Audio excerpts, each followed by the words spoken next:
Kris? Kak Kris? Hah? Mana?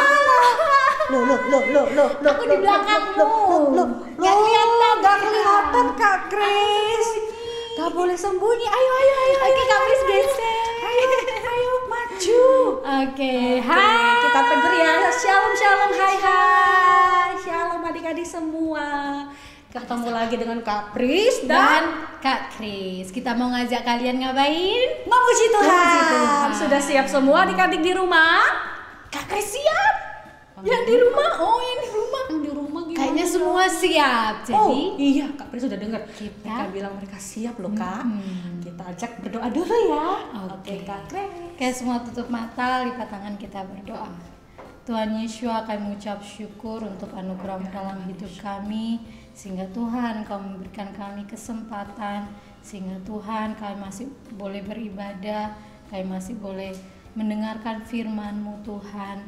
Kiranya Tuhan Yesus Engkau hadir di tengah-tengah setiap kami Tuhan, supaya ibadah kami hari ini boleh menyenangkan hati-Mu. Kami berdoa juga Tuhan Yesus untuk pandemi ini Tuhan, biarlah semuanya boleh cepat berlalu Tuhan, sehingga kami juga boleh berkumpul bersama-sama teman-teman kami di sekolah minggu, Ya, Tuhan. supaya kami boleh mendengar, kami boleh memuji dan menyembah nama-Mu. Di dalam nama Tuhan Yesus Mesias kami berdoa dan mengucap syukur. Haleluya. Amin. Oke, hari ini Kita kita mau mau nyanyi lagu Aku Senang Jadi Anak Oke, Tuhan. Kak Pris seneng gak jadi Seneng anak dong, Tuhan? Kak jadi Pris anak juga Tuhan. seneng. Jadi Oke. yuk kita sama-sama nyanyi. Ayo Kak Jimmy. Kak Jini. Makan ya. Semua yang di rumah nggak boleh diem. Gerakan badannya. Ikut Kak Pris dan Kak Pris nyanyi. Yuk, sama-sama. Aku senang jadi anak Tuhan. Aku senang jadi anak Tuhan. Aku senang jadi anak Tuhan. Anak Tuhan gak boleh sombong. Sombong itu dosa. Sombong itu dosa. Sombong itu dosa. Anak Tuhan gak boleh sombong. Aku senang jadi anak Tuhan. Oke. Aku senang jadi anak Tuhan. Aku senang jadi anak Tuhan. Aku senang jadi anak Tuhan. Anak Tuhan? Gak boleh malas. Nggak boleh ya. Malas itu dosa. Malas itu dosa. Malas dosa. Anak Tuhan gak boleh malas. Benar Kak Pris? Gak boleh malas apa kalau jadi anak Tuhan? Oh, kalau jadi anak Tuhan, Kak Kris, kita nggak boleh malas baca firman. Benar, terus gak boleh malas Berdoa. terus gak boleh malas apa lagi? Nggak boleh malas pergi beribadah. Beribadah online. lewat Kak. Zoom harus tetap Tetap harus rajin. rajin. Yuk kita nyanyikan lagi. Oke. Anak Tuhan gak boleh. Nggak boleh malas ya.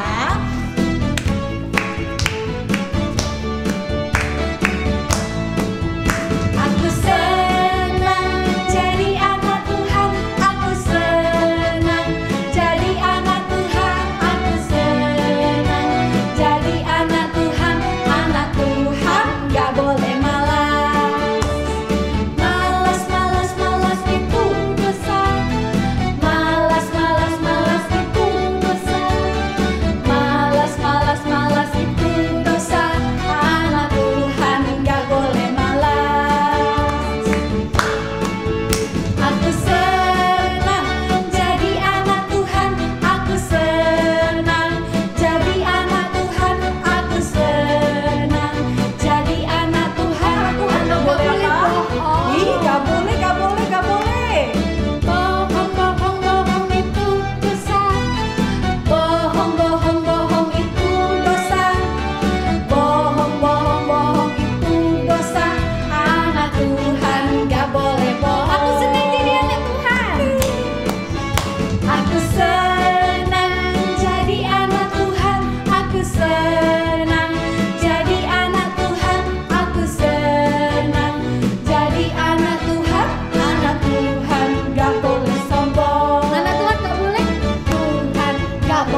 Oke, Kak Pris, Iya. kita mau Jalan kemana? jalan serta Tuhan Yesus. Tuhan Jalan Yesus. serta Yesus. Nah, tadi kan kita nyanyinya tentang anak Tuhan nggak boleh bohong. Iya, misalnya anak Tuhan nggak boleh sombong, nggak boleh bohong, nggak boleh males, Kak Pris. Kalau misalnya kita suka males, nggak mau baca firman Tuhan, nggak mau ibadah Zoom, Kak, males Zoom, bosen. Kira-kira bisa nggak itu jalan sama-sama Tuhan Ih, Yesus? nggak bisa, Kak Pris, Nggak nggak bisa bisa. jalan bareng-bareng sama Tuhan Yesus tuh nggak Ah. bisa. Pasti nanti Tuhan di depan, kita mungkin di belakang. Kita ketinggalan, nggak bisa sama loh, Kak. Jadi kalau mau jalan-jalan sama Yeshua harus nurut, harus tunduk sama Tuhan Yeshua, nggak boleh sesukanya Nggak sendiri. boleh. Nggak bisa Nggak sama-sama bisa, Kak nanti. Pris. Jadi yuk kita mau jalan serta Yeshua. Ya, yuk Kak Jimmy. Adik-adik semuanya nyanyi ya.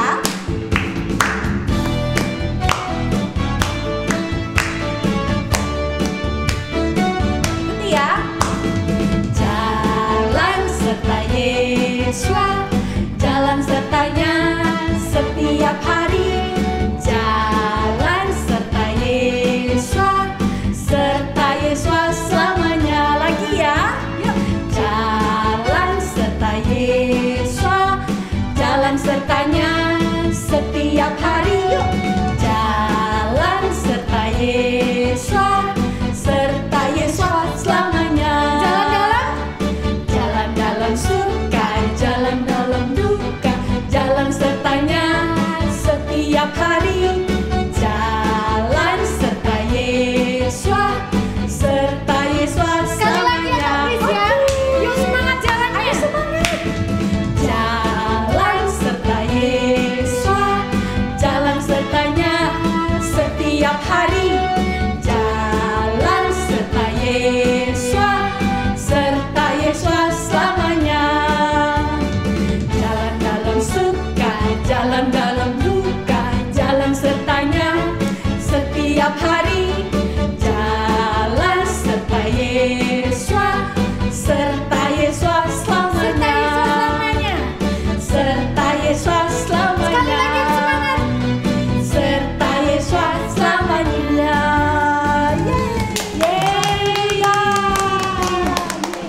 Oke, jadi kita semua mau jalan bersama Yeshua supaya sampai mana? Sampai ke surga.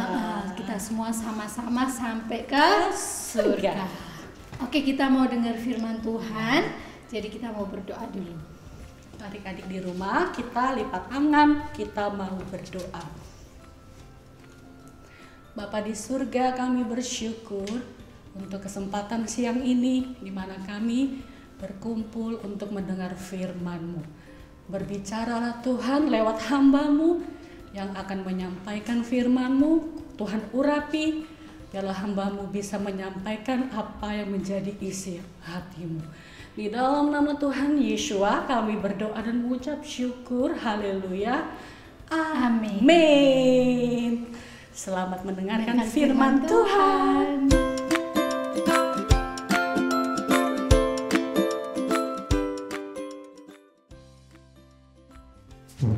Hai semuanya, hai para calon raja-rajanya Tuhan yang nanti memimpin dengan Tuhan di kerajaannya Tuhan 1000 tahun. Selamat datang di acara kegiatan belajar menjadi calon rajanya Tuhan episode ke-72. Wah, sudah episode 72. Nah, hari ini kita akan sama-sama belajar untuk menjadi calon rajanya Tuhan. Apa saja sih yang harus kita persiapkan? Dan hari ini kalian tidak akan belajar sendiri, karena kalian akan ditemani oleh calon raja senior Wenda yang akan menemani kalian belajar bagaimana sih cara menjadi rajanya Tuhan selama kita masih ada di dunia ini. Nah, cara yang paling tepat nih untuk belajar tentang cara menjadi raja, ya belajar dong dari kisah tentang raja yang pernah ada di dunia. Di sini calon raja senior Wenda mempunyai 2 raja yang akan kita pelajari sama-sama. Dua-duanya ini raja yang hebat di masanya. Dua-duanya ini raja yang gagah. Dua-duanya ini raja yang pintar. Dua-duanya ini raja yang begitu berkuasa. Dan banyak yang takut kepada mereka. Dan mereka memiliki kerajaan yang besar sekali. Mau tahu tentang siapa? Yang pertama, tentang Raja Saul. Siapa Raja Saul? Kita semua tahu dong siapa Raja Saul. Raja pertama Israel, bukan? Dan yang kedua, kita akan belajar tentang Raja Nebukadnezar. Siapa sih Raja Nebukadnezar? Itu loh, raja yang menghukum Sadrak, Meksak, dan Abednego masuk ke dapur api. Tahu kan? Tahu kan? Nah, kita akan belajar tentang dua raja ini. Tapi apa yang akan kita pelajari? Dua raja ini walaupun memiliki perbedaan, satu memimpin kerajaan Israel, satu memimpin kerajaan Babel. Tapi dua raja ini memiliki satu kesamaan. Dan kesamaan ini bisa kita teladani salah satunya, dan kita tidak boleh contoh sikap salah satunya. Apakah itu? Tadi waktu memuji Tuhan, ketika kalian nyanyi "Aku senang jadi anak Tuhan", salah satunya ada kata apa? Sombong. Anak Tuhan gak boleh sombong. Dereng, dereng, dereng. Nah, sombong itu adalah kesamaan yang dimiliki oleh Raja Saul dan Raja Nebukadnezar. Apakah kita bisa meneladani kesombongan mereka? Tapi kenapa tadi calon raja senior Wenda bilang satu, kita bisa teladani, boleh sombong. Jangan ambil kesimpulan dulu. Sombongnya bukan untuk ditiru. Tapi hari ini kita belajar bagaimana Tuhan menghukum kesombongan mereka dan mengapa Tuhan tidak menyukai kesombongan mereka. Jadi perhatikan baik-baik ya. Pertama, kita akan belajar tentang Raja Saul. Kisah ini bisa kalian baca pada 1 Samuel pasal yang ke-15. Sekali lagi, kisah ini dapat kalian baca sendiri ya nanti di rumah pada 1 Samuel pasal yang ke-15. Kalau kalian nanti buka perikopnya, kalian pasti akan tahu. Ya, Saul ditolak oleh Tuhan. Apa yang terjadi? Nah, Kak Wenda agak sedikit ceritakan nih. Saul sebelumnya sudah membuat Tuhan marah. Karena dia merasa aku raja. Kenapa harus menunggu seorang imam untuk memberikan korban persembahan kepada Tuhan di pasal-pasal sebelumnya? Kesombongan Saul ini membuat hati Tuhan marah. Karena pada saat itu imam yang bertugas harus memberikan korban persembahan kepada Tuhan. Saul tidak mau menunggu. Dia merasa aku raja, why not? Kenapa enggak? Dan kesombongannya ini berbuah pada satu ketidaktaatan. Dan ketidaktaatannya itu masih Tuhan berikan kesempatan yang kedua. Ketika itu Raja Saul diberi Tuhan tugas untuk berperang melawan bangsa Amalek. Nah, Samuel datang menyampaikan perintah Tuhan kepada Saul. Dengan perintah, Saul harus membasmi seluruh orang Amalek. Tidak terkecuali satu orang pun, dan juga semua hewan ternak yang ada di dalamnya. Tidak boleh membawa satu apapun. Tapi di situ sekali lagi Saul menunjukkan kesombongannya. Dia raja yang kuat. Dia bisa mempermalukan raja orang Amalek. Daripada membunuh rajanya, kita bunuh semua orang rakyatnya. Kita tangkap rajanya, kita permalukan rajanya. Dan kita ambil tuh lembu-lembu yang gemuk-gemuk dengan alasan untuk dipakai dipersembahkan kepada Tuhan. Padahal Tuhan gak minta. Tuhan bukanlah Tuhan yang hanya menginginkan korban persembahan, tapi Tuhan itu adalah Tuhan yang menginginkan ketaatan. Kesombongan Saul berdampak pada ketidaktaatan, dan disitulah Tuhan sungguh-sungguh menolak Saul sebagai seorang raja. Apakah Saul tidak ditegur oleh Tuhan? Saul ditegur kesombongannya. Namun kesombongan itu terus Saul pupuk. Rasa sombong itu terus dia makin bertinggi. Hingga akhirnya ketidaktaatan dan ketidaktaatan itu makin banyak, makin dia lakukan, bahkan hingga akhirnya Tuhan membiarkan roh jahat hinggap pada Saul. Aduh, itu karena sombong loh. Kalian mau meneladani satu raja ini? Aduh, enggak. Kalau calon raja senior Wenda jelas nggak mau. Kalian jangan mau sebagai calon raja junior, ya. Jangan teladani. Hati-hati. Taat itu artinya bukan sombong. Tapi kisah berikutnya tentang Raja Nebukadnezar juga berbicara tentang kesombongan. Kalau kalian baca nih ya, dari Daniel pasal 1 hingga pasal 4, kalian akan baca bagaimana hebatnya Raja Nebukadnezar. Nah, Raja Nebukadnezar itu bukan sekedar raja yang kalian bisa ketahui dari Alkitab kalian saja loh. Tapi raja ini sungguh-sungguh benar-benar ada dan pernah hidup di dunia. Dan kerajaannya begitu besar dan begitu indah. Bahkan kerajaan dari Raja Nebukadnezar dikenal sebagai kerajaan pada saat itu, kerajaan Babel, kerajaan yang penuh dengan pendidikan, orang-orangnya pintar, penuh dengan kebudayaan, barang-barangnya indah-indah dan cantik-cantik. Bahkan yang paling menarik, mereka punya taman gantung. Wah, tempat tidur gantung aja calon raja senior Wenda nggak punya, apalagi taman gantung. Oke. Kita nggak usah bicara tentang taman gantungnya ya, tapi kita akan bicarakan tentang Raja Nebukadnezar. Kita tahu Raja Nebukadnezar itu adalah raja yang begitu hebat. Kalau raja yang hebat pasti punya kebanggaan. Kalau jalan nggak mungkin kayak gini. Tapi kalau jalan pasti akan seperti ini. Namanya raja yang hebat. Suatu saat Raja Nebukadnezar mendapatkan teguran Tuhan lewat mimpinya.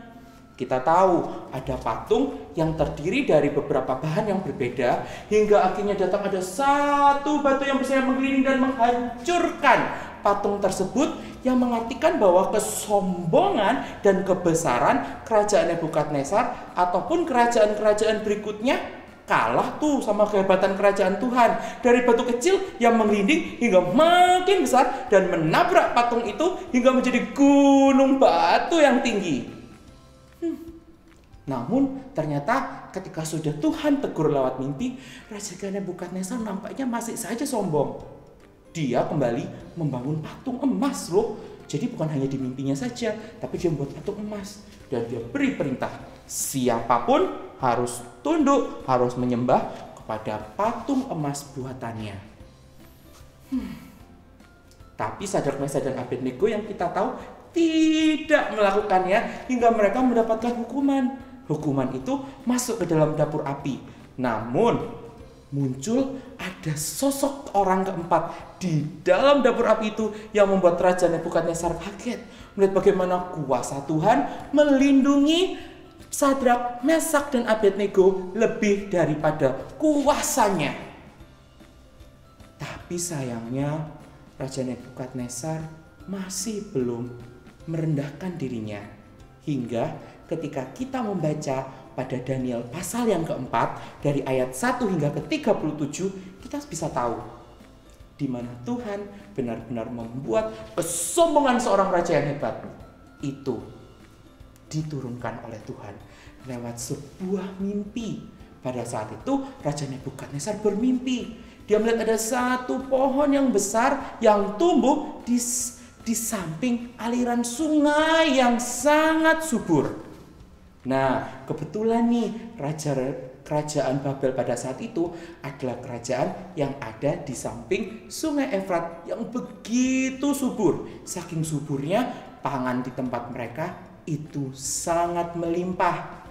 Diibaratkan seperti pohon yang tinggi subur dan banyak hewan-hewan, mau hewan melata, hewan berjalan, ataupun yang terbang, hinggap di pohon tersebut mencari makan, yang artinya banyak orang dari segala bangsa yang mengagumi kehebatan kerajaan Babel yang dipimpin Nebukadnezar. Lalu apa yang terjadi? Pada saat itu dari langit muncullah sesosok yang membawa sabit yang besar, dan dengan sabit itu memotong dahan pohon itu, yang berarti kerajaan dari Raja Nebukadnezar akan Tuhan hancurkan. Kekuasaannya akan Tuhan turunkan. Hingga Raja Nebukadnezar harus pergi menjauh ke padang rumput. Bahkan dikatakan di dalam hukumannya itu selama 7 masa dia harus tinggal tidur setara dengan rumput. Dan pada masa 7 masa itu kuku-kukunya sudah panjang. Bayangkan 7 tahun kamu nggak potong kuku. Kamu bayangkan, kalau enggak kuku kalian sudah saking panjangnya, mungkin nanti jadi melungker-melungker gitu kan. Itu kalau kuku tangan, kuku kaki gimana? Jalannya kayak kalian mungkin pakai sepatu katak. Namun disinilah bedanya sikap Raja Nebukadnezar dengan Raja Saul. Ketika Raja Nebukadnezar mendapatkan mimpi itu dan Daniel datang untuk memberitahukan artinya, Raja Nebukadnezar menerima hukuman dari Tuhan. Raja Nebukadnezar menerima ketika Tuhan memintanya untuk belajar rendah diri dan taat. Selama 7 masa, Raja Nebukadnezar hanya berharap kepada Tuhan. Dan dari kesombongannya dia belajar merendahkan diri. Sebab dia tahu Tuhan yang besar dapat memilih siapapun untuk memimpin kerajaan sebesar apapun yang Tuhan inginkan. Bukan karena seseorang itu hebat, tapi karena Tuhan yang hebat yang memilihnya. Setelah itu Raja Nebukadnezar melewati 7 masa dalam merendahkan dirinya di hadapan Tuhan. Hingga akhirnya Tuhan boleh bawa kembali Raja Nebukadnezar memimpin kerajaannya kembali. Nah, bagaimana nih para calon raja? Hati-hati ya dengan sikap sombong. Arti dari taat dan takut firman Tuhan berarti kita tidak sombong. Saat kita sombong, kita berpikir bahwa ideku, alasanku, apa yang aku pikirkan itu lebih hebat daripada apa yang Tuhan mau. Seperti Saul. Hingga dampaknya dosa dan ketidaktaatan hingga roh jahat itu Tuhan biarkan menempel. Namun ketika Raja Nebukadnezar, aku mau merendahkan diri kepada kehebatan Tuhan. Disitulah Raja Nebukadnezar membiarkan firman Tuhan memimpin hidupnya. Sombong itu terkadang kita tidak sadar saat kita melakukannya. Kadang mungkin kita sengaja melakukannya, ya kan? Nah, permasalahannya kalau kita nggak sengaja dan kita nggak tahu kapan kita sombong, bagaimana dong? Kalau Raja Saul kan pada saat itu ditegur oleh Nabi Samuel. Lalu pada zamannya Raja Nebukadnezar ada Daniel yang mengartikan mimpinya. Terus kalau kita siapa? Bukankah sudah jelas? Siapa yang akan menegur kita pada saat kita mulai sombong dalam ketidaksengajaan kita? Yaitu apa? Firman Tuhan. Firman Tuhanlah yang akan menegur kita. Roh Kudus melalui firman Tuhan akan menegur kita. Oh, hari ini aku sudah sombong. Tuhan maafkan aku. Jadi izinkan diri kita dekat dengan firman Tuhan. Supaya ketika kita tidak sengaja sombong, ketika kita sengaja memunculkan bahwa kita merasa lebih hebat daripada ide kita, lebih hebat daripada perintah Tuhan, alasan kita lebih bagus daripada melakukan perintah Tuhan, firman Tuhan menegur kita sehingga kita punya kesempatan untuk memperbaikinya. Nah, ayo calon raja senior Wenda mengajak kalian para junior untuk makin mengizinkan firman Tuhan dekat denganmu sehingga kamu bisa belajar makin tidak sombong dan disebut sebagai anak-anak yang takut akan Tuhan. Satu lagi nih, ingat kan saat nanti kita kembali ke kerajaan Tuhan, kita semua akan mendapatkan mahkota kehidupan seperti ini. Coba bayangkan kalau kita terus jadi anak yang sombong dan gak takut sama Tuhan. Sombong itu disebut besar kepala kan? Nah, kita sombong terus, mahkota yang harusnya cukup untuk kepala kita jadi nggak cukup. Ya, nggak bisa dapet deh mahkotanya. Nggak enak dong. Terus kita nggak bisa jadi rajanya Tuhan beneran di kerajaannya nanti. Jangan sia-siakan kesempatanmu. Ketika firman Tuhan menegurmu, ayo lakukan dan belajar rendahkan hatimu. Sombong itu dosa. Sampai di sini ya pembelajaran kita untuk menjadi raja yang hebat di kerajaan Tuhan episode 72. Sampai ketemu nanti. Hei para calon-calon raja ya Tuhan. Dan sampai ketemu juga nanti ketika kita semua sudah jadi rajanya Tuhan. Shalom adik-adik semuanya, apa kabar? Kak Pris percaya pasti semuanya adik-adik baik ya. Nah, kita sudah dengar firman Tuhan. Tadi firman Tuhan memesan kepada kita semua agar kita menjadi anak Tuhan yang gak boleh sombong ya. Anak Tuhan yang takut akan Tuhan. Nah, Kak Pris mau ajak adik-adik di rumah untuk membuat kreativitas gantungan pintu ya. Sangat gampang dan sangat mudah. Tapi percaya adik-adik semua di rumah pasti bisa membuat. Bahan yang digunakan adalah gunting, lem uhu, isolasi. Ini untuk Kak Pris buat lingkaran ya, penggaris, bolpen, spidol, dan stiker atau hiasan. Jangan lupa kalian juga menyiapkan kertas buffalo seperti ini ya. Oke, kita akan ambil isolasi dan kita buat lingkarannya terlebih dahulu.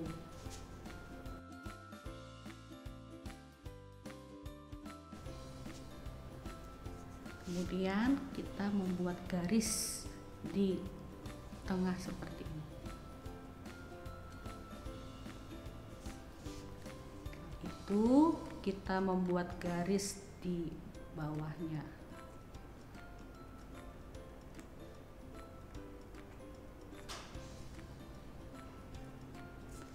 Sekarang kita ambil gunting dan mulai menggunting. Nah, seperti ini. Sekarang kita mulai membuat garis atau kotak ya.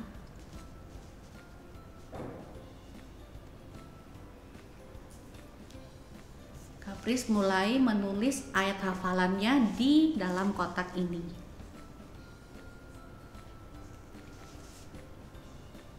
Setelah Kak Pris tulis ayat hafalannya, Kak Pris akan menghias dengan stiker yang sudah Kak Pris siapkan. Nah, bagaimana adik-adik di rumah? Gampang kan ya membuat gantungan pintu? Seperti ini kalau adik-adik sudah selesai semua di rumah dan adik-adik bisa menaruhnya di pintu kamar kalian ya. Nah,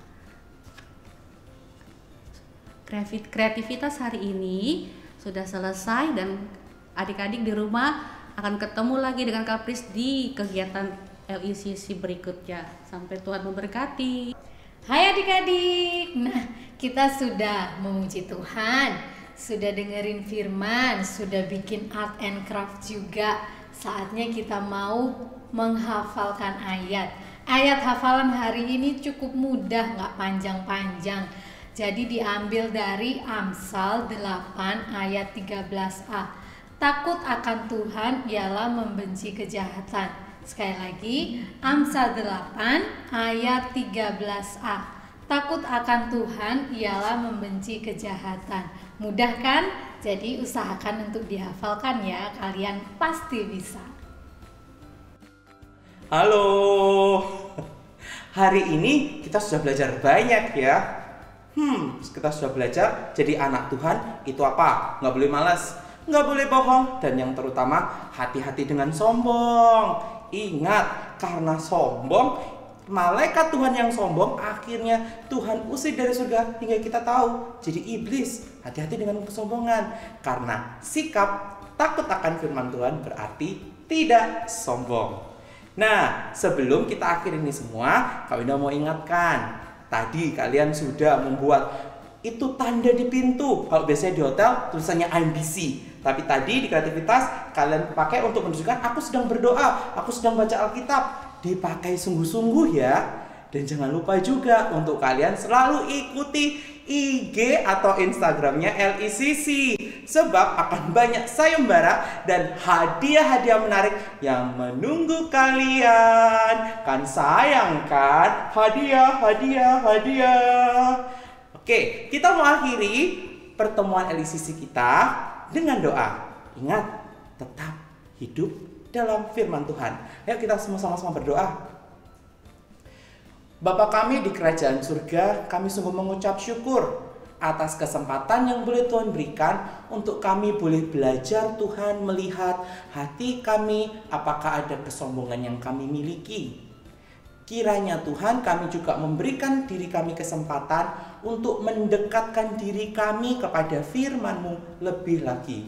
Memakai waktu yang ada, yang Tuhan sudah berikan sebagai talenta untuk kami pakai sungguh-sungguh untuk membaca firman-Mu, merenungkan kebenaran firman-Mu, dan hanya memikirkan kebenaran dan kerajaan-Mu saja.